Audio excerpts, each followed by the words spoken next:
दी और हमरा पीछे जल्दी से आ जाए। रुकी मत। बिया होता आई जी। हाँ। सुन, एकरा में तोरा जवन जोन पसंद होखे सब रख ले। हाँ माई हमारा तो कुल पसंद आवता। सब रख ले। अरे पाहुन प्रणाम। अरे का नमस्ते करा तरा। भैया तू माँ बेटा मिल के खानदान के इज्जत मिटा के मनवा लोगन। हाँ अरे जा लोगन, तू लोगन दूर से आइल बाड़ू लोगन, आराम कर लोगन, चाय पानी कर लोगन, फिर बाद में बात करिए लोगन। हाँ ते तो मत बोल माई, बूढ़ पुरानिया होके नीमन रास्ता दिखावे के चाहिए। ते तो उल्टा साड़ी पसंद करत अरे। का हो राम प्रसाद भाई, ई उम्र में तो के कौन सा शौक चढ़ गई बा? बाबूजी रउआ ए उम्र में बिया करब तब कितना बदनामी हुई। अरे एगो बेटा बा, रउआ ओकरा बारे में नहीं सोचत। तोहार ई करनी से ना ओकरे माथे पे मोरियो ना चढ़ी। ये फैसला बदल दे बाबूजी। फैसला बदल दी ना, फैसला बदले के पड़ी बाबूजी। हाँ भैया, ना तो हमनी के जेल धिक्कार है। चुप, सब लोग चुप। चाहे बेटे हो खाए और चाहे बहन, हमरा अपना काम में दखलंदाजी पसंद रह के इसे मुखिया ही अपना ससुराली में दिखाया लोगन। ब्याह के बाद यहाँ कोनो अधिकार नहीं के। इज्जत से ही बा लोगन इज्जत मिली। आज जब कपाट पे चढ़बा तो जमीन पे गिरावे पे देर ना लगी। बुझाइल?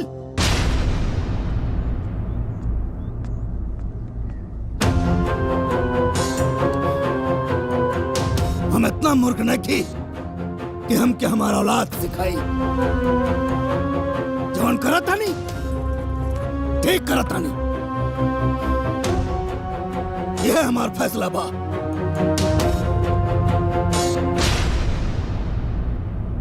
Hello hello mike testing. Hello. ना कभी धोखा दिया, ना कभी गुनाह किया, ना कभी धोखा दिया, ना कभी गुनाह किया। कलयुगी बाप ने बेटे को तबाह किया। अभी तक के दृश्यों से साफ पता चला है कि वो बाप नहीं पाप है। हाँ न तो का मुंह लटका के काहे बैठल बड़ा यार। अकेले अन्ना हजारे पूरे देश के समझा सकेले, तो एगो बाप के ना समझा सकेला। समझा के हार गनी, कोनो फायदा नहीं है।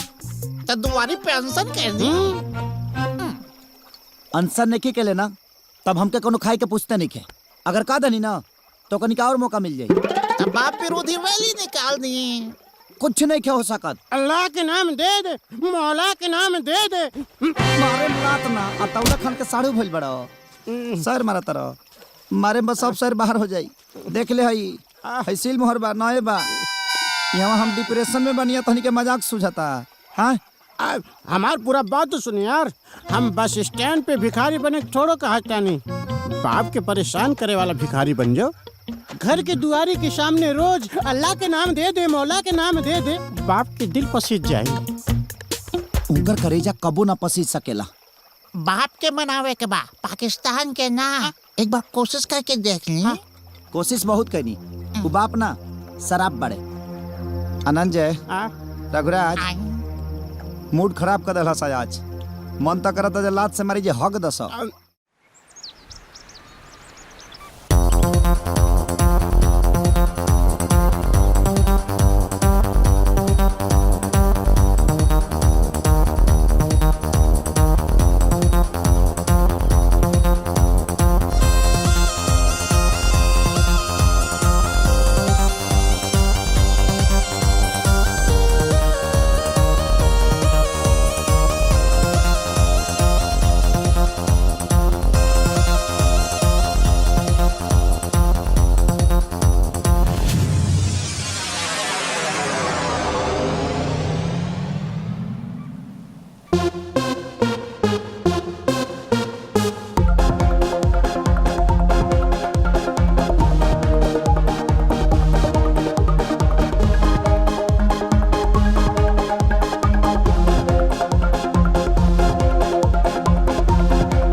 अरे ओ मास्टर काका, मास्टर काका। का भइल रे बाबू? अरे तोहरा के पंचायत में बुलाहट बा। पंचायत? हाँ। के रखोले अरे बेटा?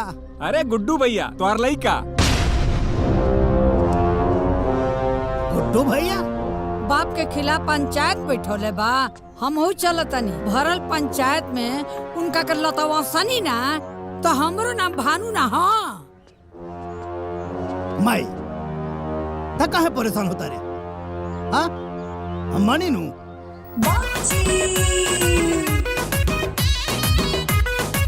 चिंता मत कर, हम सब देख लेंगे। राम प्रसाद जी, तू इतना समझदार जरूर बाड़ा कि अपन अच्छा बुरा उचित अनुचित समझ सकेला। ई उम्र में ब्याह करल का उचित बा? अरे पहला प्रतिष्ठा के हनन आ दूसरा उ लड़की के जीवन के बर्बादी। अरे राम प्रसाद ये बिल्कुल अनुचित बा। अरे मुखिया जी, ये बियाह में खाली है शामिल नहीं खौन, हमार दादियों बिया वो करो ना पतो चाहिए। अपने 4 दिन के जिंदगी के खुशी के खातिर अपने जवान लड़का के जीवन काहे बर्बाद करे पे तुलल बाड़ा? ई गलत है, एकदम गलत है।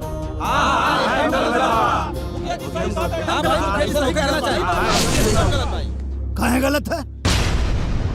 मुखिया जी, कौना वेद शास्त्र में लिखल हो कि आदमी अपन जिंदगी अपना हिसाब से ना जी सकेला? बोला। लेकिन अपना उम्र के भी तो ख्याल रखे के चाहिए ना। अब मुखिया जी पंच के बीच में का बताई? अकेले मिलबा तो सब बात बता दे। हाँ। और हाली पंचायती के बात तो भाई उम्र में हम ब्याह काहे ना कर सकीला? ब्याह के कोनो उम्र होला का? ही करे तो रास लीला, हम करी तो करेक्टर ढीला। जौन पंच बोलौले बड़ा गुड्डू बाबू, ये हमार बेटा ना हवे, ये हमार बाप हवे, बाप। इनसे बड़ा नकारा हमारा खानदान में क्यों ना भइला आज तक? इनके डॉक्टर बनावे खातिर भेजले रहनी, बीच में छोड़ के चले आइले। पूरे पैसा के सत्यानाशी। इनके पैसा दा देखा हीरो बन के घूमत हमें। जूता कपड़ा सब चाहिए इनके। एटीएम मशीन में से कुल पैसा खाली हो गई। हीरो बन के घूमत हमारा लत्ता बिन बा तू। तुहारू करम बा कि एक दिन तू नकारा बन के घूमबा। ये बेगैरत इंसान हमें। देखा हमारा ही पंचायती मंजूर नहीं की। ये काम चोर आदमी जवन मन तमन करे, हम ब्याह करब तो करब। सुन ले लो भाषा निकार। हम कद चोर हैं, हम नकारा हैं, हम निकम्मा हैं, हम हो या रहो, हमार बंटवा दिलो। अच्छा कै धुर खरीद ले बड़ा? कै धुर खरीद ले बड़े? ले दे के तो पुरखा पुरनियन के को घर बा 5 कट्ठा के बांट ले एक हिस्सा हुई में। अब बाकी रहल अपन धान जौन अर्जित कैले बानी नू, ओ मने एक चवन्नी ना मिली तोरा, एक चवन्नी। ए हेलो, ए एहसान के हमके कोनो जरूरत नहीं है। जहाँ तक लेबे के सवाल बा तो तोसे ले हम ना छीन ले, लेकिन एकर फैसला आप कोर्ट करे। अरे गुड्डू, ए बेटा कहाँ जात बा? जा कोर्ट में। एमे कौन बड़का बात बा? ऐसन ऐसन केस में तो हम रोज डिग्री करावे नहीं भाई। वकील साहब, मतलब गुड्डू के केस में डिग्री मिल जाई? अरे पहल के सुनवाई में हम डिग्री रउआ के हाथ में दे के भेजो। वकील साहब 1 मिनट। अगर रुआ इतना कैपेबल बानी, हाँ तारा नाम कमीना प्रसाद। कमीना हाँ माने राउर नाम कमीना प्रसाद काहे पड़ल? अब देख, रावण बहुत बड़ा ज्ञानी रहे, हाँ। तो लोग ओकरा के राक्षस काहे कहत रहे? फिर वैसे ही वकील के जात थोड़ा बदनाम बा। वैसे हमार नाम कमला प्रसाद बा। अच्छा, ये पुकार के नाम कमीना हो ना भाई, कमीना हमार ब्रांड हो गइल बा। आओ ना कुछ खायल पियल जाओ नेचर के हिसाब से। अरे रउआ लोग चिंता जिन करी महाराज। एक बार जब हम केस ले लेवे नीनू तो समझ लो हमार हाथ से वो केस कहूँ जाई ना। जीत के ही दम लेवा तनी। 6 गो समोसा पार्सल करो। अच्छा देखा भाई, हम तहार पेपर पूरा बनवा देले बनी जी। ठीक बा? तहनी लोग एगो प्रूफ लेके आ जा जेमे तहार नाम और तहार बाबूजी के नाम राम प्रसाद लिखल हो, बस। ठीक बा? आधार कार्ड चली? अरे दौड़ी भाई दौड़ी। काहे के प्रूफ के मामला में आधार कार्ड सबके बाप कार्ड होला। अनु हो गईल। चलो चलो चलो।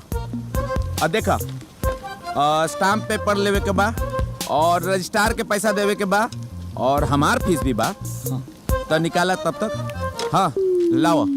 बात ऐसा बना कि बाबूजी हमारे एटीएम ब्लॉक करा दिले बड़े। जैसे कुछ व्यवस्था होता हम लिया के दे देब रुआ के। ऐसा मामला बा? हाँ। ओ तय काम करी,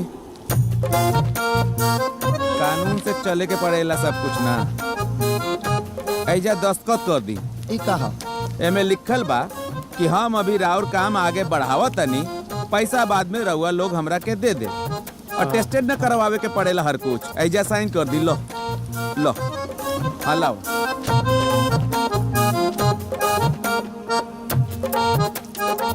ठीक बा जी, चलो।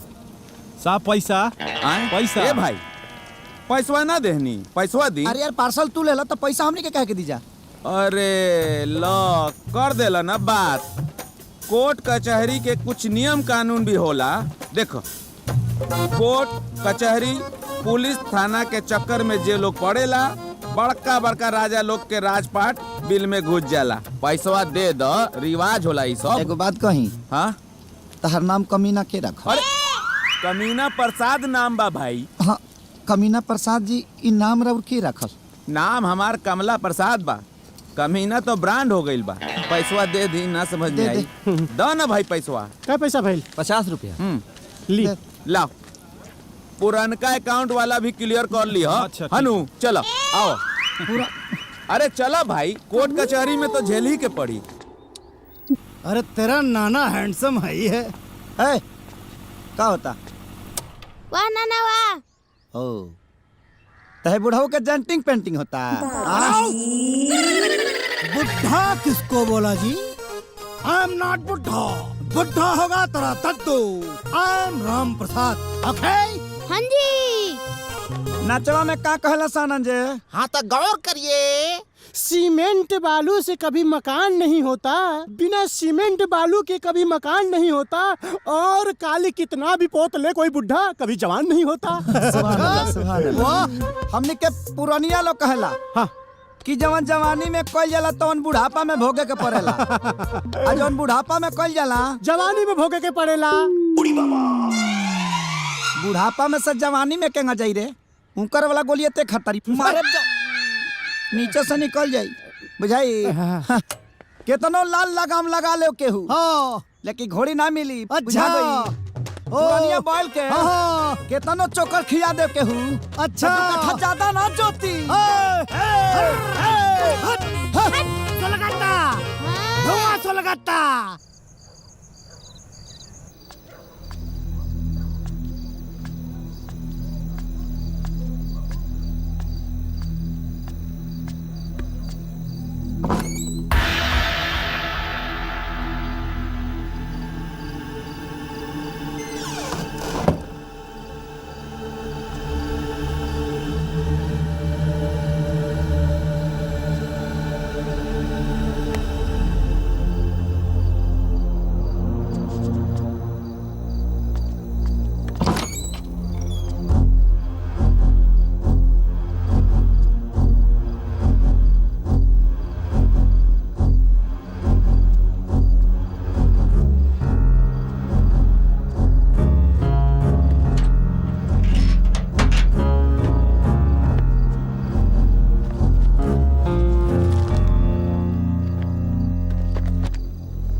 इतना गिर गए कि चोरी भी करे लगले।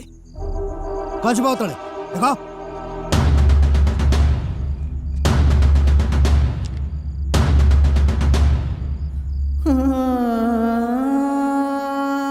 फोटो के अपना साथ रखल तो दूर, एक छुए लायक तो नहीं थे। अब ये फोटो छीनने से का फर्क पड़े वाला बा। भगवान तो ममता के छाया हमारा सर से छीन ले, वैसे भी अच्छा ही कैले झिंका के उठा ले, न तो आज ही तो हर करनामा देख के ना जीते जी मर जाती।